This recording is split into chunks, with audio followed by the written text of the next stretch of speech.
The Real News. I'm Aaron Mate. One day after dozens of NFL players took knees and locked arms in protest, the White House is still on offense against them. On Twitter, President Trump defended his comments and took aim at the players who took part.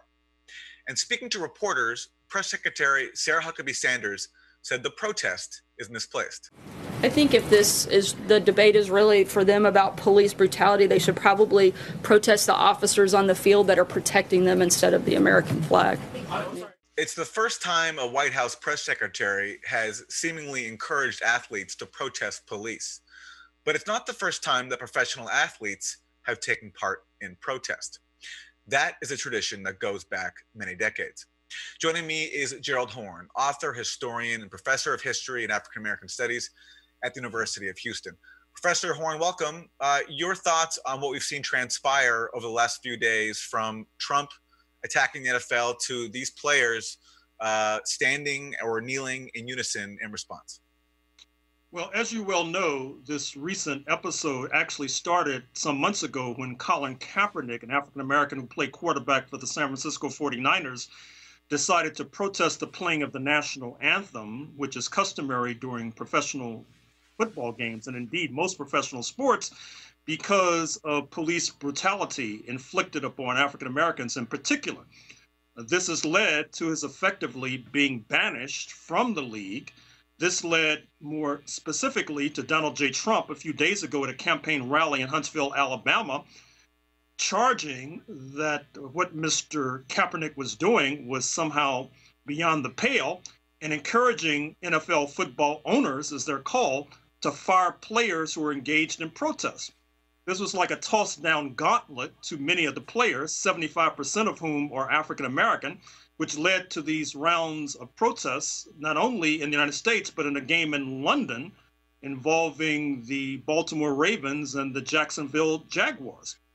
As for Mr. Trump, it's apparent that what he's trying to do is to inflame his base, which is almost all white, to make them resent these Black American football players, who of course are not only stars, but also oftentimes have 6- and 7-figure salaries. So this is a way to gin up race and class tensions, gin these tensions up because, as you know more than most, Mr. Trump is facing a direct challenge in terms of possibly being impeached and removed from office. And he feels that he'll need this hardcore base in order to forestall that possibility, hence this present conflict and controversy. Right, and it also was an effective strategy to get him elected in the first place, even before he faced some legal woes by race baiting, starting off his campaign by targeting Mexicans. But let me ask you, talk about the position that this has put the owners in, because you mentioned Kaepernick. There's a piece today on The Intercept by Sean King, and he points out that what Trump is doing to the NFL, saying about all the NFL players, is exactly what these owners have done to Kaepernick, refusing to give him a job, refusing to hire him despite having a very stellar career because of that political stance that he took. But now, because of Trump, they've been forced to backtrack a little and pretend like they're on the side of the players and on the side of free speech. Well, it's not only that. Keep in mind that labor management relations in the National Football League are at an all-time low. There's a distinct possibility that when their present contract expires, the players may go on strike, which will jeopardize the fortunes of certain owners. And so Mr. Trump basically placed many of these owners in a corner.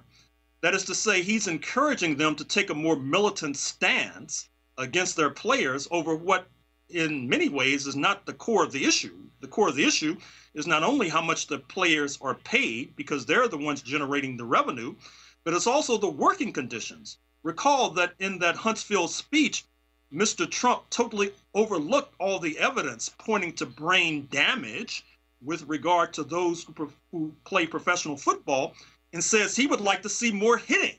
He would like to see even more lives jeopardized on the gridiron. And so he has also helped to inflame this labor management conflict in professional sports. And I dare say that he may not be getting Christmas cards from some of these NFL owners in a few months. Despite the fact that many of them donated to his campaign and his inauguration. And, you know, that issue you raise about brain injuries has been made all the more stark just in recent days when the family of Aaron Hernandez, the former New England Patriots tight end, who was convicted of murder and later killed himself in his jail cell, has come out accusing the NFL of negligence because they say that medical testing shows that he had severe brain injuries, and they're alleging that that contributed to his troubles. But let's talk about other sports as well, because this is not just the NFL.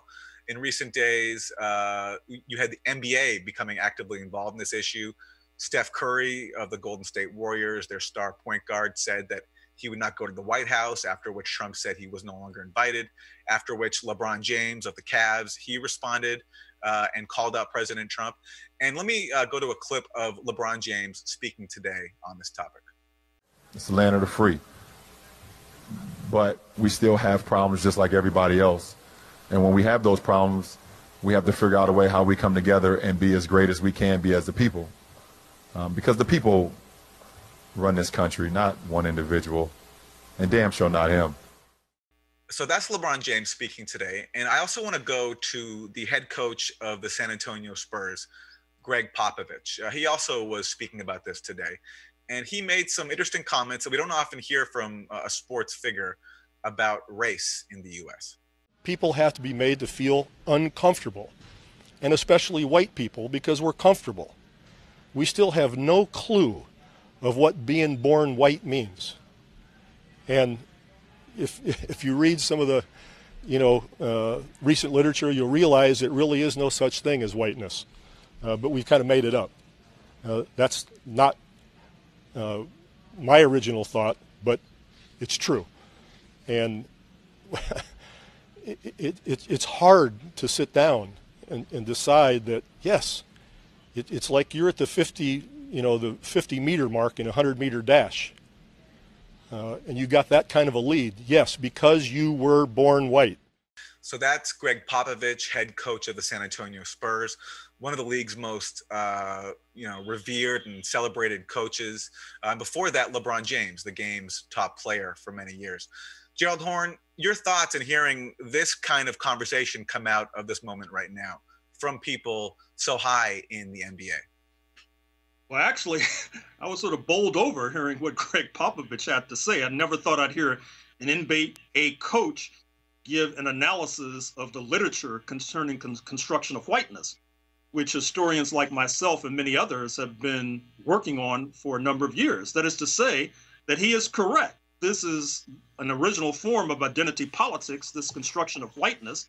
That is to say, those who were warring on the shores of Europe, English versus Irish, English versus Welsh, French versus English, German versus Pole, Russian versus German, Serb versus Croat, all of a sudden, when they crossed the Atlantic, they assumed this new identity that is whiteness, which was essential to subduing the Native Americans and enslaving the Africans. So obviously, this controversy involving athletes is bringing us closer to the truth and closer to reality in terms of getting a deeper understanding of how this country came to be, and that is all for the good. And so obviously we all owe a debt of gratitude to Colin Kaepernick, who helped to ignite this present debate and discourse. Right. So let's go back and actually talk about who else over history has helped ignite this debate. Many people today are recalling the famous gesture by John Carlos and Tommy Smith at the '68 Olympics, the U.S. track stars, when they got on the podium, the Olympic podium, and raised their fists in the Black Power salute. But I think not as well known is the fact that a star professional athlete refusing to stand for the anthem actually happened pretty recently, happened in the 90s with the NBA player Mohamed Abdul-Rauf, formerly known as Chris Jackson, one of the league's most gifted scorers, incredible shooter. And he, after coming to the league, he changed his name from Chris Jackson to Mohamed Abdul-Rauf, became a Muslim. And at some point in the mid-90s, he started refusing to stand for the anthem. And I want to go to a clip from back then where he talks about his decision. The NBA star refuses to stand for the playing of the national anthem before any basketball game. He calls the American flag a symbol of oppression, of tyranny. It's clear in the Quran where Islam is the only way. My thing is I don't criticize those for standing, so don't criticize me for sitting. So that's Mohammed Abdul-Rauf speaking in 1996. Professor Horne, your thoughts on Colin Kaepernick's predecessors, those before him who have carried this conversation to the moment it's in today?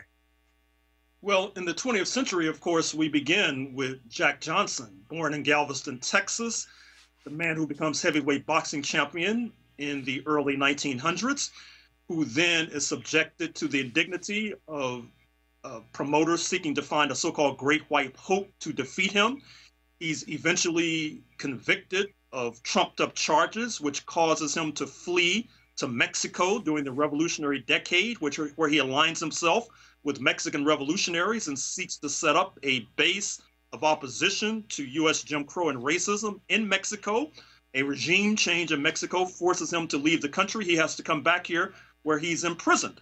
We all know, of course, about Muhammad Ali, his direct descendant, who refused to go fight in Vietnam and therefore was stripped of his right to make a living.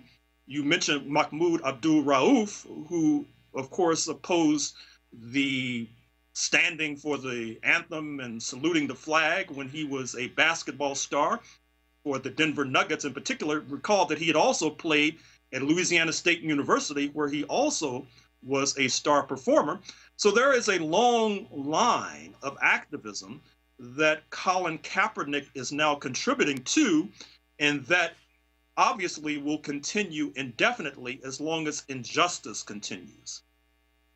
So do you think that Kaepernick is going to stay off the field now? I'm wondering if this protest, if these players taking action like this might have freed up some space for him, for a team to say, you know what, we're going to give this guy the shot that he deserves. Well, you may know that in Los Angeles in particular, which is now the site of two professional football teams, the St. Louis Rams, who moved to LA, and the San Diego Chargers, to move to LA, there have been protests at games by activists.